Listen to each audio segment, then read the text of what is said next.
wrote that song on purpose so you see the music crescendos in the chorus, the winds and the waves crashing, and Jesus said, peace be still, peace be still. It gets all high and then everything settles down. The faith of Abraham. We've been talking about this. A lot of verses, and Carrie's going to read those. Is your voice better, Carrie? She thinks she doesn't do much talking to school, just 7 hours a day. We've got about 100 students she takes care of. When we look at Abraham, a couple of weeks ago we were looking at trials and that God allows Abraham to have, and He allows us to have trials and tribulations, and then He builds on that. He allows us to go through those trials to help us to get mature in our faith, and then He desires that areas of our lives be built up. So when we walk in the light, we can see what is going on. When we walk in the darkness, of course, you cannot see that. My dresser is over in the corner, and all of us, those of you who have had cataracts, and you know when you get older, your eyes are not as good as they used to be. I have one of those little light switches that flip on and off, and my sock drawer, keep them browns and blacks and all that. But they're dark. I got 2 big doors on my dresser, and I have to use one of those lights just to see which color socks I got. So I don't want to wear yellow socks with black pants, you know. I don't have yellow socks. But in the dark, you can't see as well, but when there's a little bit of light, you can see that. So we're talking about this, and we're going to read our verses here, 1 through 24.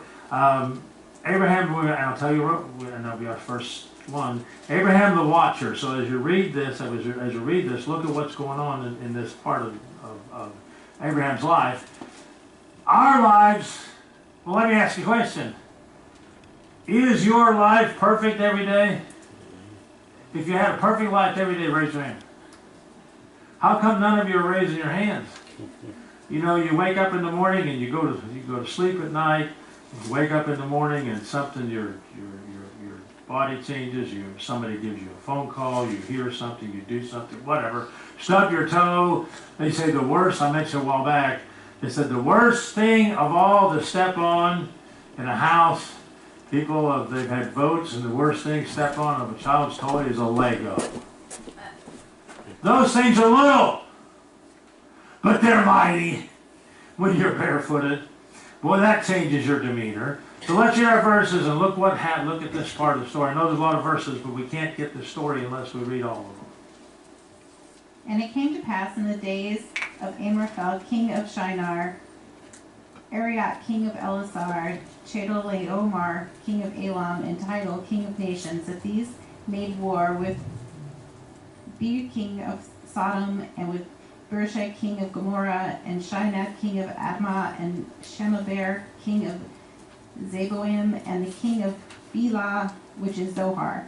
All these were joined together in the vale of Siddim, which is the Salt Sea. 12 years they served Chedorlaomer, and the 13th year they rebelled. And in the 14th year came Chedorlaomer, the king that were with him, and smote Rephaim in Ashteroth, and Canarnaim in Zuzim, and Ham and Emim in Sheva, Kirathaim, and the Horites in And a speech teacher gets all these. We should have gave these to Jim. We always get here unto You're doing good. El-Paran, which is in the wilderness. And they returned and came to En-Mishpat, which is in Kadesh, and smote all the country of the Amalekites and also the Amorites that dwelt in Hazazon Tamar. And they went out to the king of Sodom and the king of Gomorrah and the king of Adam and the king of Zeboim and the king of Bela, the same is Zoar, and they joined battle with them in the vale of Siddim, with Chedorlaomer, the king of Elam, and the Tidal, king of nations, and Amraphel, king of Shinar, and Arioch, king of Elasar, 4 kings with 5. And the vale of Siddim was full of slime pits, and the king of Sodom and Gomorrah fled and fell there. And they that remained fled to the mountains. And they took all the gods of Sodom and Gomorrah and all their victuals and went their way. And they took Lot, Abram's brother's son, who dwelt in Sodom, and his goods, and departed. And there they came one that had escaped, and told Abram the Hebrew, for he dwelt in the plain of Merah, the Amorite, brother of Eshcol, and brother of Aner, and these were confederate with Abram. And when Abram heard that his brother was taken captive, he armed his trained servants, born in his own house, 318, and pursued them unto Dan. And he divided himself against them, he and his servants, by night, and smote them, and pursued them unto Hobah, which is on the left hand of Damascus. And he brought back all of the goods, and also brought again his brother Lot, and his goods, and the women also, and the people.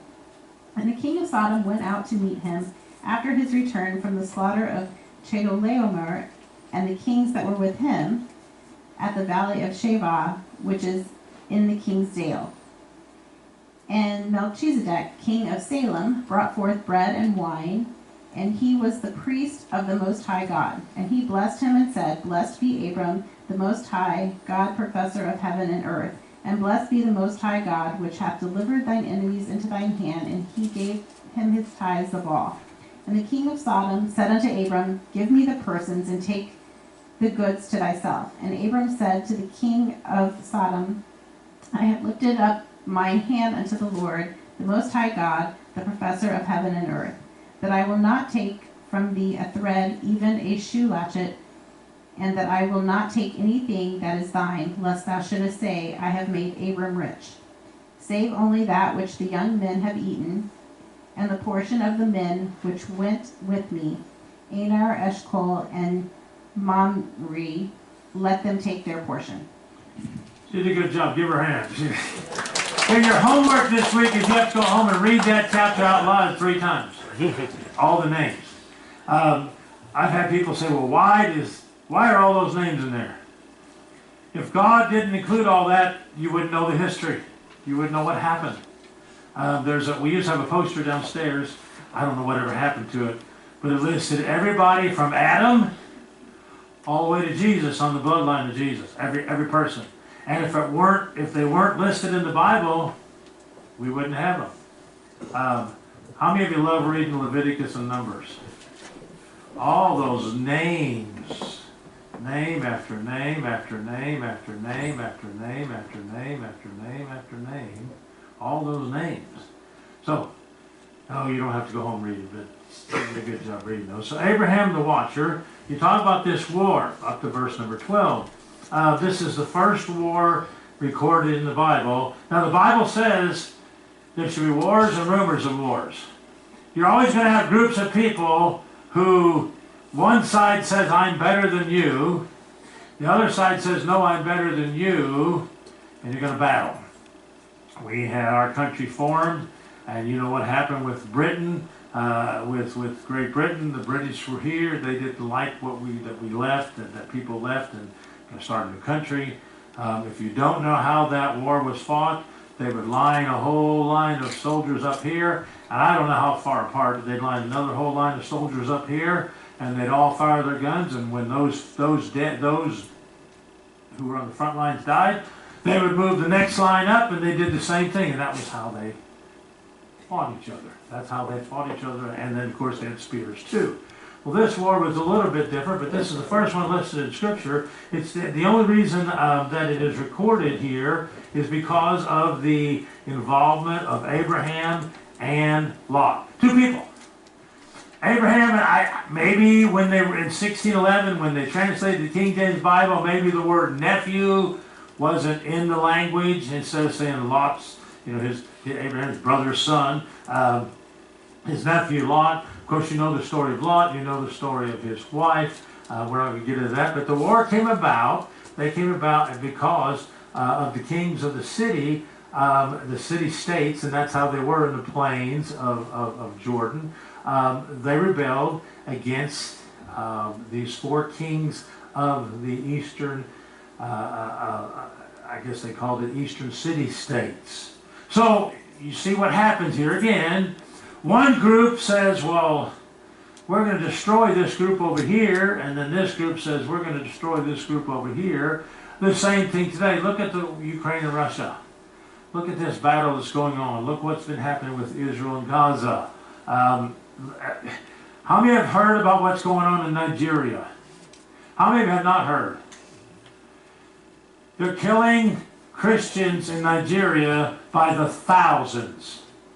The Muslim extremists, they went into a hospital and killed 1,400 people in the hospital. That's just one incident. That's why if you see something in the news, Donald Trump's threatening to go over and attack them if the government, he's already told the government of Nigeria, if you don't stop this, we're going to come in.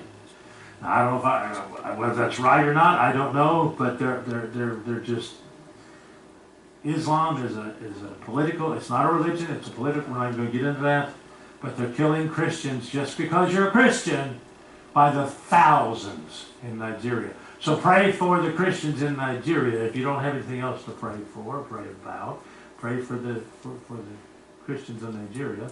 So when this happened, Lot was taken captive. Now, they always do this. You grab somebody, I read yesterday there was a 13-year-old girl met a guy online. I think she was from Mississippi or Louisiana. Been gone a little over a week. They found her in the man's basement in a box in Pennsylvania. They're going to charge him with human trafficking. And of course he did a bunch of other things, and you could imagine a 13-year-old girl and a 27-year-old guy. That girl will never forget what happened. But that's how our world is. They always want to take captives. I'm reading this week that, trying to stop this ceasefire with Israel and Gaza, and Gaza supposedly did some stuff, and now Israel went back and they started firing things.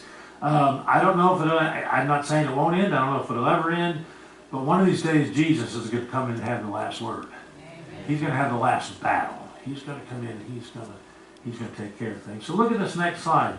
What was God's purpose in the war? Now, I'm not saying God caused the war, so don't take that wrong, but what was God's purpose in the war? Does God allow things to happen in our lives in order to improve us, to help us, to guide us, to strengthen us? An instance, a good example, when your children were growing up and you told them not to do something. And like you and us, we talked about last week, either Wednesday or last week, we all did stuff that our parents told us not to. I saw a picture on Facebook this week. It said that was the most fun things we had, is doing things that our parents told us not to. Maybe that's true, maybe that's not. But God allowed this thing to happen. Well, like I said, did you ever go ahead and let your kids, you knew they were not supposed to do a certain thing, and you're watching them, you know they're doing it, and you had to let them do it. Now, not something that would cause them to be in danger. My aunt always told my cousins to go play in traffic. Of course, she was kidding. They never did do that. But she said, just go play in traffic. Leave me alone. Go away. Don't bother me. But we have to sometimes let our kids do something so they'll learn. How many times you tell a little child, now the new ovens, some of you have been around long enough to remember that the old stoves, the oven doors, the glass was hot, and if you touch it, you got burnt. You could burn your hands. Now these new ovens are insulated more, it's not that bad, but how many times you tell a little child, don't go near the oven, you'll burn yourself, and they go and touch it anyway. You were kids. How many of you, don't raise your hands, your parents told you not to do something, and you did it anyway, and then you said, ow, or I'm not doing that again, or whatever. So God allowed this war because he needed to help Abraham in his life, because like we said, he was involved in this. God had something special in mind for Lot in all of this. And let's go follow this whole story later and all that. So Lot had looked towards Sodom and Gomorrah. So we figured he's looking there. You know the story about that place. There are preachers, I've heard preachers for years say if God's going to have to apologize to Sodom and Gomorrah if he doesn't judge his country like he did them. We couldn't even find how many, when the whole, most of you know the story, when God was asked if you could find how many righteous people, how many was the fewest they could even find in the city? Couldn't even find 10. In a whole city. And I one time I remember, I knew the population of Sodom and Gomorrah. I don't know what it is. But to not find 10 righteous people in a whole city, this whole area. So look at this next slide.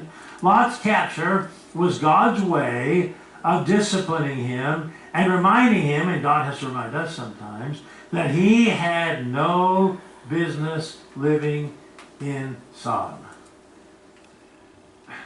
There are a lot of Christians who are living in the world. I'm not saying this is a world we have to live in, but there's a lot of Christians living like the world, and this Sodom and Gomorrah, homosexuality is popular, all kinds of different things we won't even talk about, and he was in there amongst them. So God disciplines his children because he loves them and wants the best for them.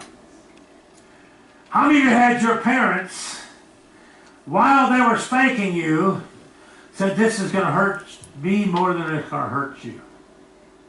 Or how many of your parents told you that? And how many of you told your kids that? It's not a pleasure disciplining a child. You have to do that. Spare the rod and spoil the child. God said that.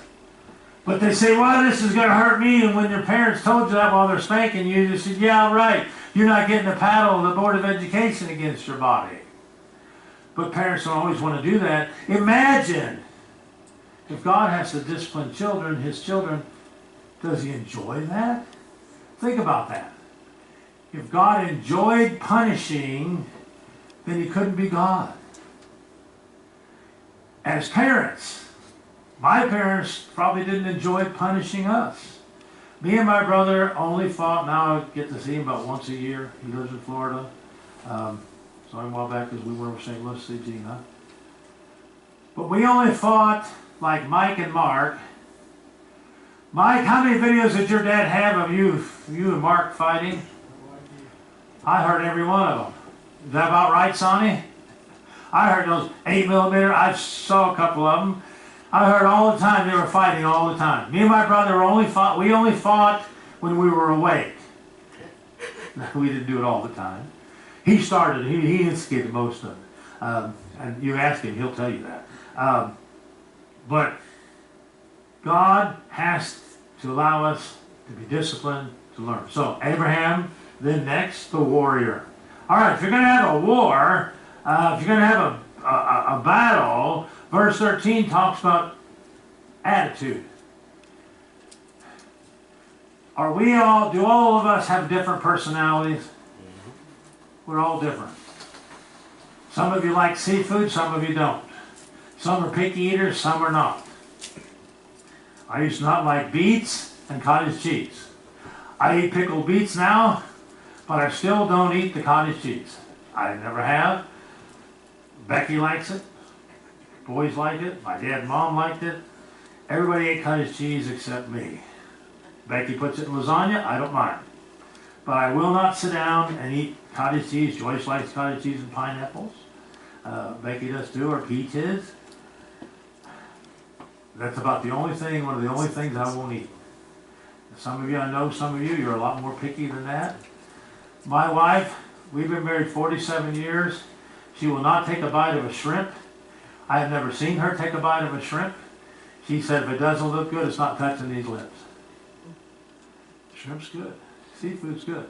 She'll eat Mrs. Paul's fish sticks, and she'll eat a couple other fish that I cook in the oven, and that's about it. But she's picky on some of those things. Everybody's picky on certain things. So Abraham the warrior, his attitude. Abraham did not get involved in the war until he heard that Lot had been captured. Is that usually what happens? You can talk about a lot of people, you can talk about me, but when you go after my family, that's a little different. A mom. A mother bear. Mike, how many bears have you shot? One, or have you gotten more than one? Two? I think the first one he brought back, we had some of that, cooked it. And one of them, Mike had the camera set up. The video was all set up. He had the bait out there, bacon on a rock, and it gets warm, and those bears smell that. He had it on pause because those old Remember the old video cameras? About that big. Now you got one in your pocket or in your purse. And Mike had that thing all set, and he was going to unpause it so he could tape it. And he realized after he shot the bear, he forgot to hit the unpause button. He didn't get a video of it. But a mama bear and a cub, you go messing with those cubs, a mama ain't too happy. Right after we went west last year, went to Yellowstone, a week later, a 92-year-old lady decided she was going to go over and pet a baby buffalo. The mama wasn't happy. Threw that lady up in the air, gored her, didn't hurt her too bad. She could have got hurt a lot worse. She thought, well, they're tame. I'm going to go pet the baby. Well, mama didn't like that. You mess with mama's cubs and you're in trouble. Abraham didn't get involved till his family members in there. And then his army, verse 14, Abraham was prepared for battle. You have to be. We have the Army, the Navy, the Marines, the Air Force, the Coast Guard, all those people who are ready, that if we're attacked, they're ready to go to war. They're ready to battle. Now, from what I understand, we don't have the numbers we used to, but still we have groups of people that are being trained. Some of you have relatives are in. Becky's dad was in the Navy. He was a radio man on the ship. Her brother was a Navy SEAL. I tried to join the Navy, but I don't have vision in one eye, so they wouldn't take me. But we have people, some of us have relatives now that are in the services, and they could get called up, sent anywhere. They could get sent to Nigeria. Who knows? So we prayed for them. We have a list on a prayer list. We prayed for those who are in the service. But notice his army. Abraham was prepared. He fought not for personal gain, because he loved Lot. He wanted his nephew. His army pictures that what is needed in our spiritual battle today. Listen to these things. They were born in the household. Remember, it was 300 something people that were born in the household. We need that people that are what's the word I want to use? Dedicated. So we had people that were born in his household. Listen to this. They were trained. We have our people trained. They were armed by the master. They were obedient. You have to do that. They were victorious. They were vicious. Notice his achievements, verses 15 to 16. How many of you here were in the armed service? Raise your hand if you've been in the armed service. Anybody? Nobody?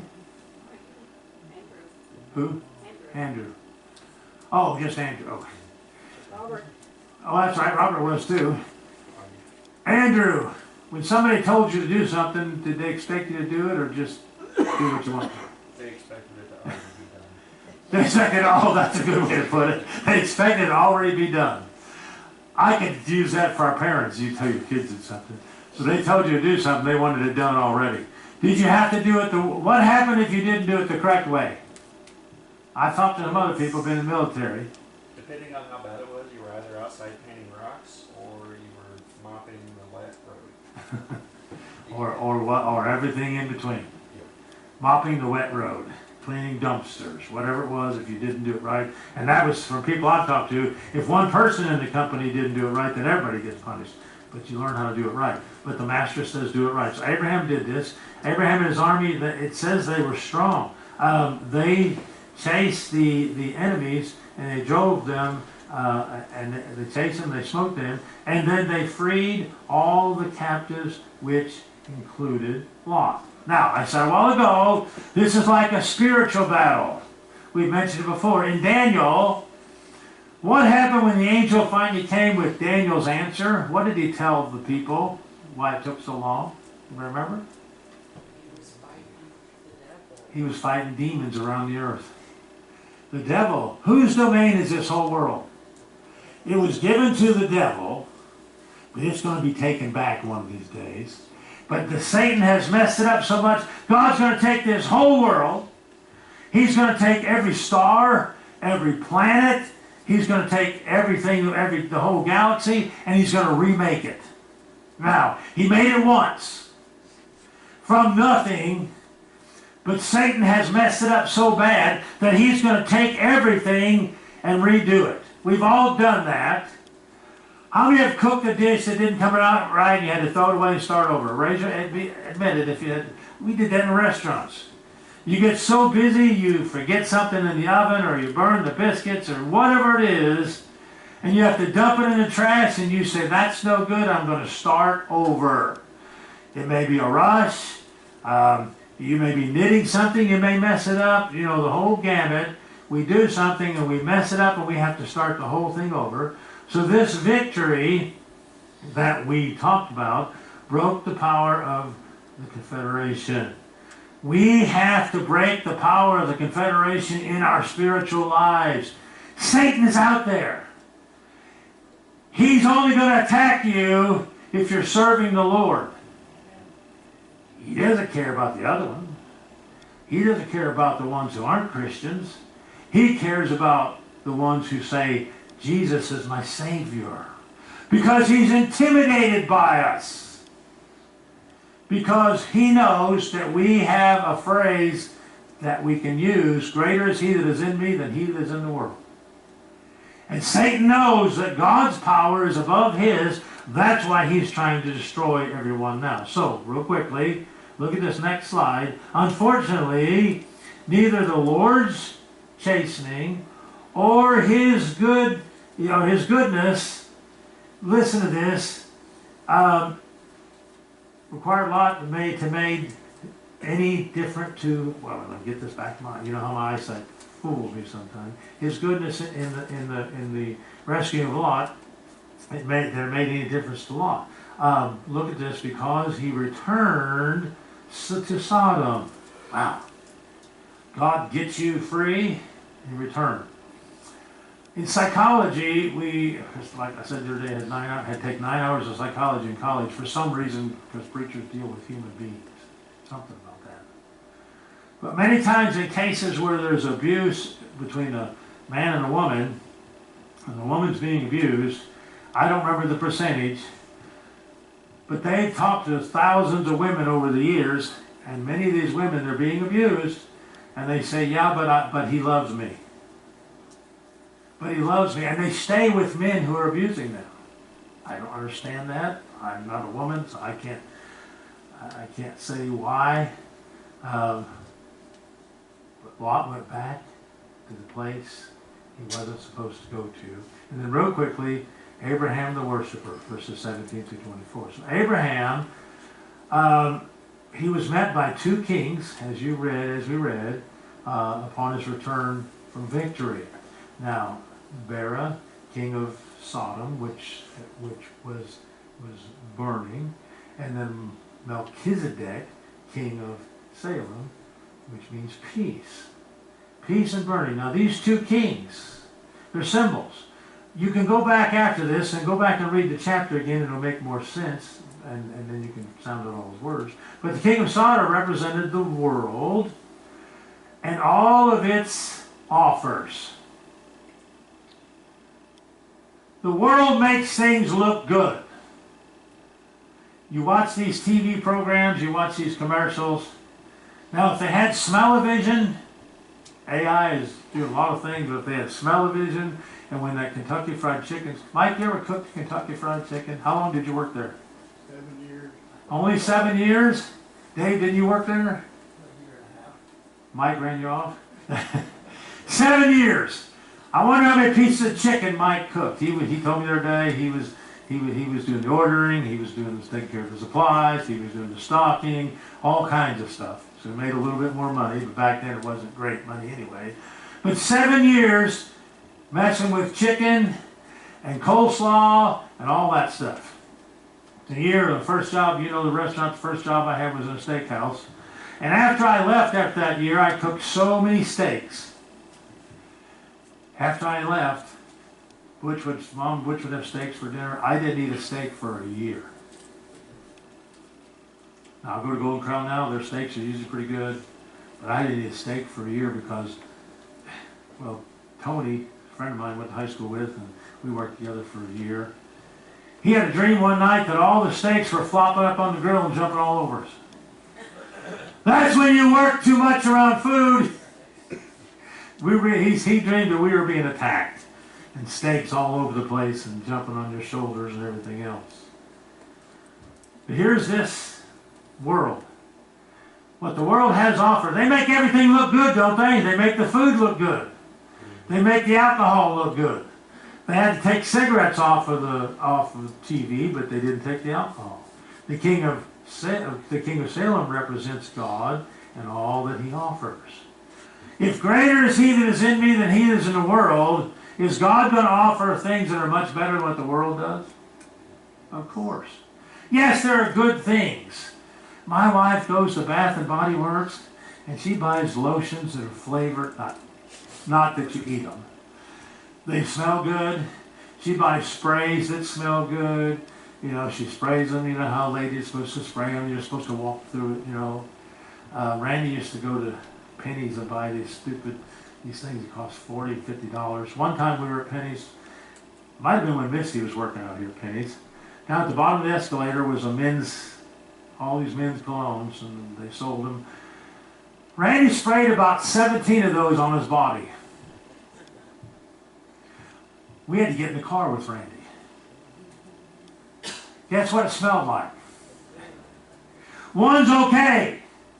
Now, like I said, the world makes things where you smell good, where you look good, but then God comes along and says, I have to rescue there. So, look at this next slide.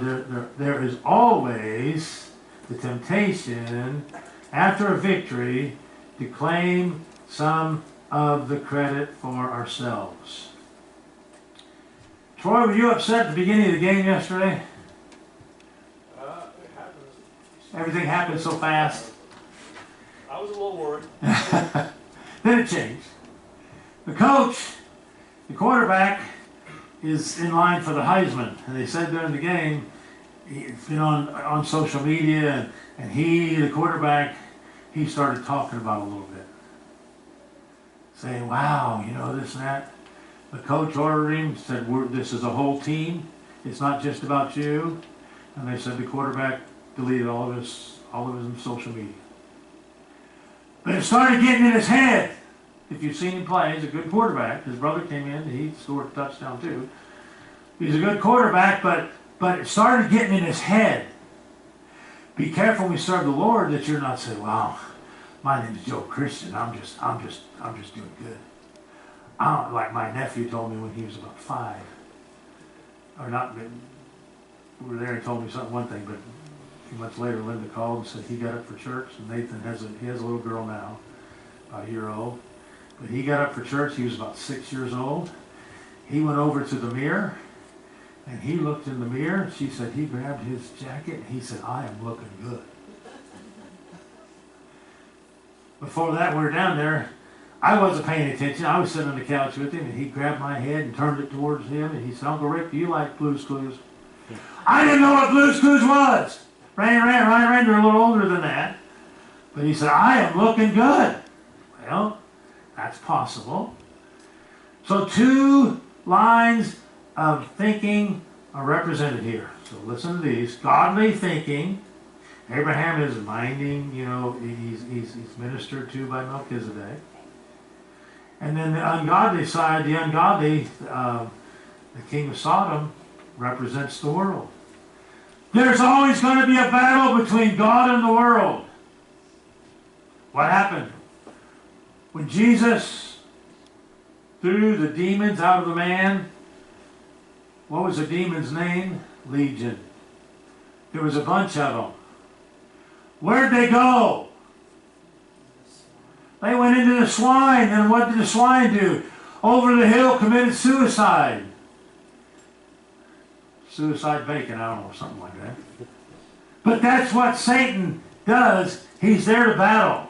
They desire to represent it, to involve something. So listen to this. Look at this next slide.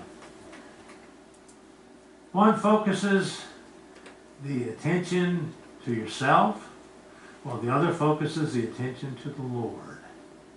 It's easy to put our attention on ourselves. We do. It won't hurt once in a while to look in the mirror. You get ready to go somewhere, every hair's in place. I'm sure Connie's fussy about her. Are you fussy about your hair? Being a Beautician. I'm sure Connie's like that. If she looks in the mirror and there's a hair, Becky told me I have a rooster tail somewhere. I'm sure if Connie looks in the mirror and there's a hair sticking up, she's going to make sure. It may take a half a can of hairspray, but you're going to get that thing down. Am I right, Connie? That's fine. We ought to take pride in who we are. We're doing it for the Lord, but not enough pride where it takes us off of the Lord. So, what do we gain from this look into Abraham's faith? There's a time to observe, and there's a time to get involved.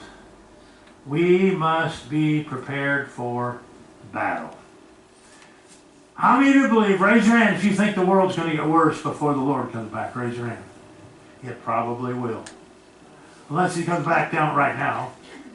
How many would be glad if he came back right now?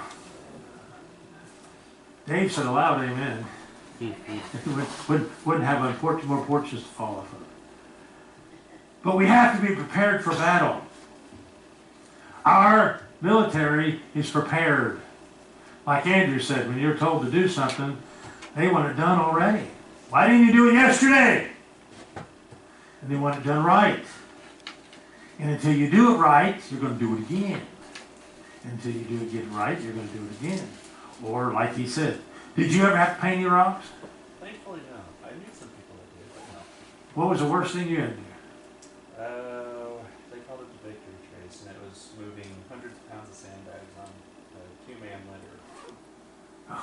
Like a football field, stacking them, going back and doing it, and it's reverse the whole process. Or dig a hole and fill it back up? Yeah.